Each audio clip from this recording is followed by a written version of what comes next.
it's going to get out of control. It's going to turn against us.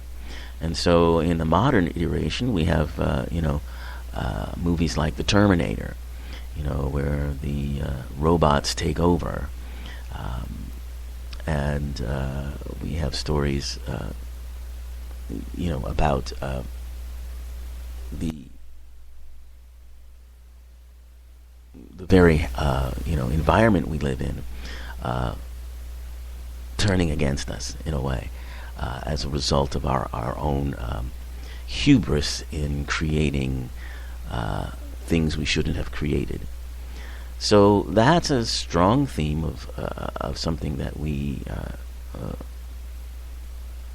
seem to have a collective fear of in a way. And there are many other kinds of fears. There's fear of the alien, or that which is not like us. And that's a very reactive fear. And you see that in things such as Dracula and the vampire myth. The vampire myth stems from a time when there were many immigrants from Eastern Europe coming into Western European countries, like England, and the most renowned vampire, of course, Dracula, represents these foreigners whose ways we don't understand and are very mysterious and a little scary. It really is fear of the other. And then you have the werewolf mythology, which is also akin to the Dr. Jekyll and Mr. Hyde. And that's about fear of self. That's about fear of what's within you. That basic, natural desire that you have. And the impulse or the teachings of the society that tells you need to bring that in. You need to repress that. And the fear of what am I really capable of? What is this passion? What is this elemental level of me really all about? And if I let it out, what will happen? So that's your werewolf. That's your Dr. Jekyll and Mr. Hyde kind of thing. And it's interesting how we see these fears play out in things other than horror films. Right now, maybe the scariest thing that's going on publicly is this presidential election. Fear is the major component of this of this election. Donald Trump represents fear in one way. The fear that, he says, let's make America great again. The fear that America is being lost. He hits on those fears of the other, as in the vampire myths. Those, Mexican immigrants coming over, and who knows what they do, and maybe they're good people, maybe they're not. That's a real fear that people have, and he plays on that, very strongly. And then there's the fear of, economic fear of not being able to work, losing your home, all of those things. And basically the fear of a world that where you can't make it, a world where that has been taken over and you have no control anymore. And that's kind of also akin to the fear of technology, Frankenstein myth, the fear of being out of control, the fear of someone or something else taking control. Now, on the other side of the issue is the fear of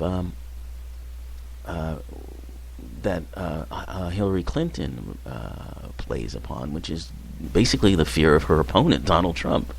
You know, the major theme of what she's been running on is that if you elect this guy, he's going to turn into this scary, despot, this dictator, and he's going to turn this country into a hellish landscape. And it's not just Hillary Clinton that's saying that. A lot of people who oppose Donald Trump, see him as this terrifying figure because he's so different from what we're used to seeing in the political process, and he seems to have no real regard for the norms of politics, which is what is frustrating to those who are comforted by those norms, and what is also exciting by those who feel that those norms have destroyed the country. So it's all of this fear, back and forth. And as with all fears, it's false evidence appearing real.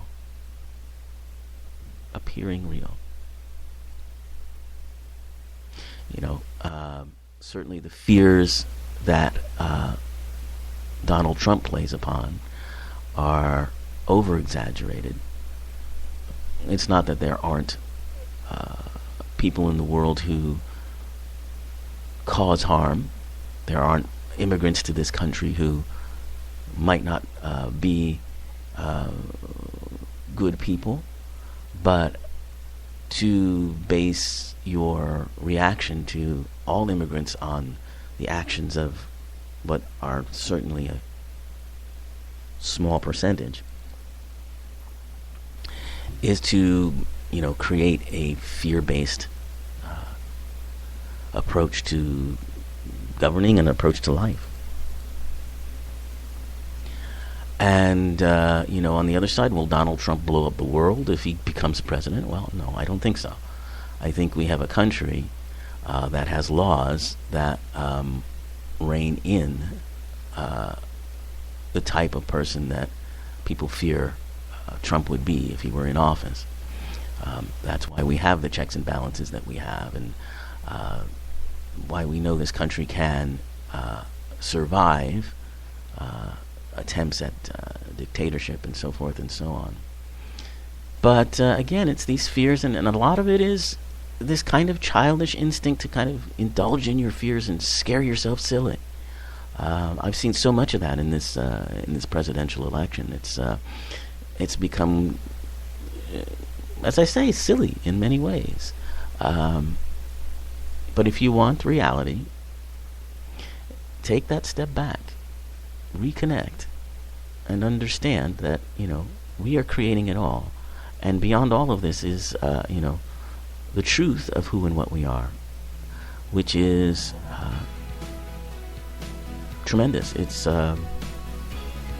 beyond anything that we are looking at in our everyday experience. I've run way over, but it's important to bring up these points. Have a great Halloween and a good week.